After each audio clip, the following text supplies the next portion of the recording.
Buenas tardes, bienvenida sea usted a esta entrevista del Comité de Evaluación del Poder Legislativo. En primera instancia, le pedimos nos mencione su nombre completo, cargo al que aspira y de dónde es usted originaria. Buenas tardes, un gusto y un placer estar aquí, gracias. Mi nombre es Marisol Coyolxauhqui Tinoco Orozco y soy originaria de la Ciudad de México y aspiro al cargo de ministra de la Suprema Corte de Justicia de la Nación. Gracias, a mí me corresponde hacerle la primera pregunta y a mí me gustaría saber cuál es su enfoque respecto a la interpretación y aplicación de los tratados internacionales en materia de derechos humanos y cómo equilibraría esa jerarquía en las disposiciones constitucionales en casos de que exista algún conflicto entre ambos. Muy buena su pregunta, muchas gracias. Afortunadamente, mi tesis de doctorado fue sobre el control convencional en México, un nuevo paradigma de interpretación constitucional. Y para mí, pues como experta en ese tema, siempre es un gran debate que existe sobre la supremacía de los tratados internacionales, sobre las leyes del derecho interno. Y creo que eso solamente se debe a un desconocimiento de lo que realmente es la naturaleza de los derechos humanos, porque cuando nosotros lo podemos ver desde una postura justnaturalista, esa discusión se hace de un lado, porque principalmente en el derecho internacional de los derechos humanos no cabe discusión cuando está en juego la aplicación o el respeto o la interpretación de un derecho humano.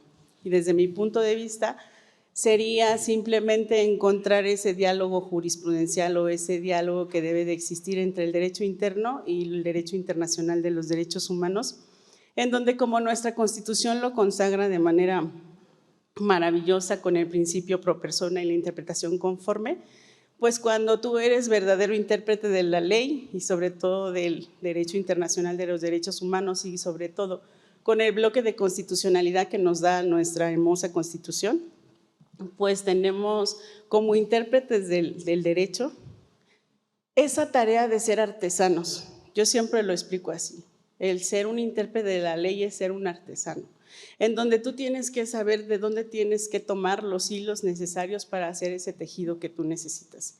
Y ese tejido siempre tiene que ser con esa visión de darle al justiciable esa justicia real, que realmente sea un acto vivo de dignidad y de humanidad.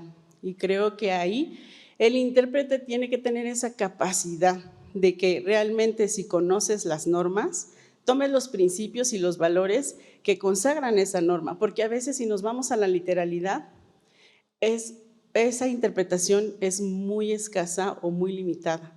Pero un verdadero intérprete tiene que ir al fondo, a los principios, a los valores, a el motivo y al espíritu del legislador para que desde ahí desentrañes esa interpretación que se necesita, sobre todo la más favorable para el justiciable. Y desde mi punto de vista, creo que a veces será importante ver hacia el derecho internacional de los derechos humanos, pero quizás no darle esa supremacía, pero sí para que nos dé las claves y el nivel que se necesita para esa interpretación. Yo creo que nuestro derecho interno y sobre todo nuestra Constitución está a la altura de ese respeto irrestricto a nuestros derechos fundamentales. Lo único es que hace falta quizás un diálogo más profundo y una interpretación más amplia desde mi punto de vista. Gracias. Licenciada, buenas tardes. Gracias, buenas tardes. ¿Nos puede hablar de algunas jurisprudencias o precedentes de la Suprema Corte de Justicia de la Nación en materia de protección de derechos humanos de los pueblos indígenas?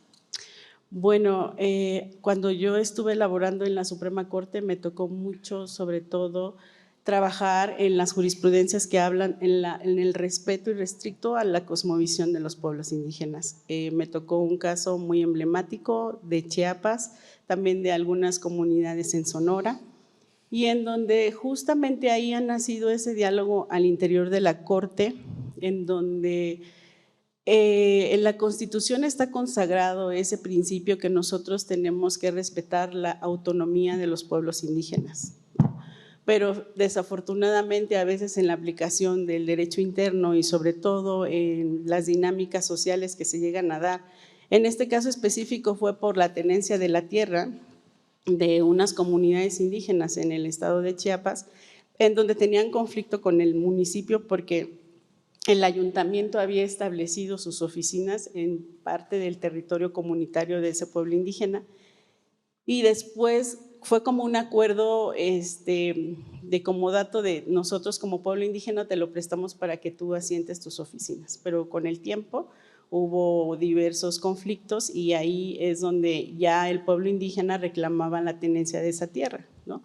Y sobre todo porque ya se estaba dispersando la funcionalidad de esas tierras y el pueblo indígena decía, es que para nosotros, para nuestra cosmovisión, la conexión que tenemos con la tierra y con el suelo en donde vivimos, pues forma parte de nuestras creencias espirituales y religiosas, ¿no? Y entonces ahí es donde toca hacer una gran interpretación porque finalmente lo que alegaba el ayuntamiento es pues ya tenemos los edificios construidos, ¿no? Y cómo vamos a generar entre el interés público, ¿no? Y el orden público a este municipio y qué es el daño que tenemos que hacer. Entonces ahí precisamente la Corte genera ese criterio que nosotros tenemos que siempre ver, que la interpretación que se haga cuando esté inmerso un grupo indígena, una sociedad indígena, sea el respetar su cosmovisión. Y eso es lo que debe de prevalecer. Y creo que esos son como los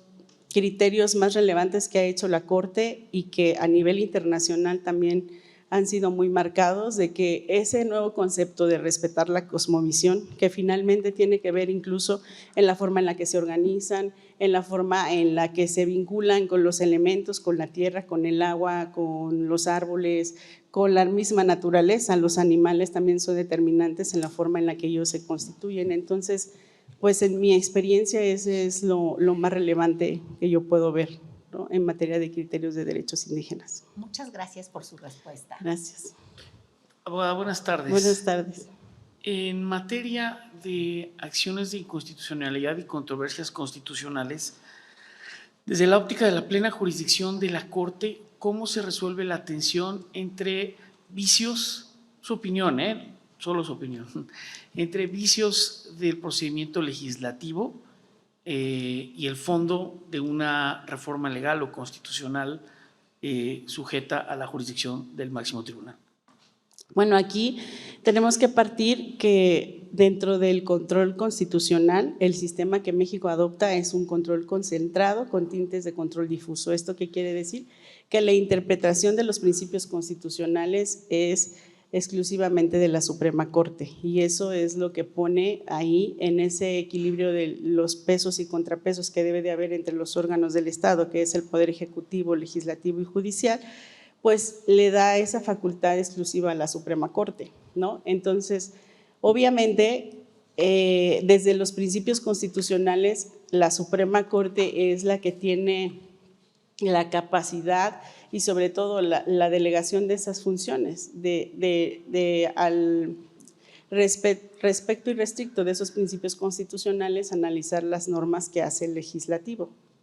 Y es ahí donde, desde mi perspectiva, históricamente eso es lo que hace que la Suprema Corte realmente sea una garantía de que sea un órgano colegiado y que además es muy importante el número de miembros que tenga, porque eso es lo que permite ese diálogo, ¿no?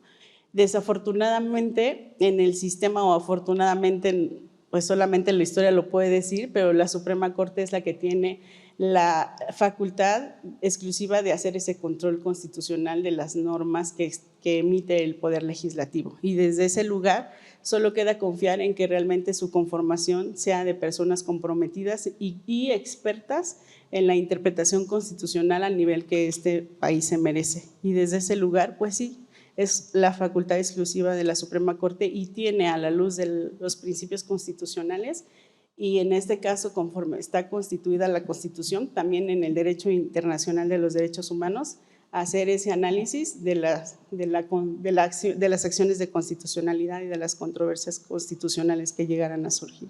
Gracias por su respuesta. Le quedan poco más de 2 minutos para darnos un mensaje de cierre. Muchas gracias.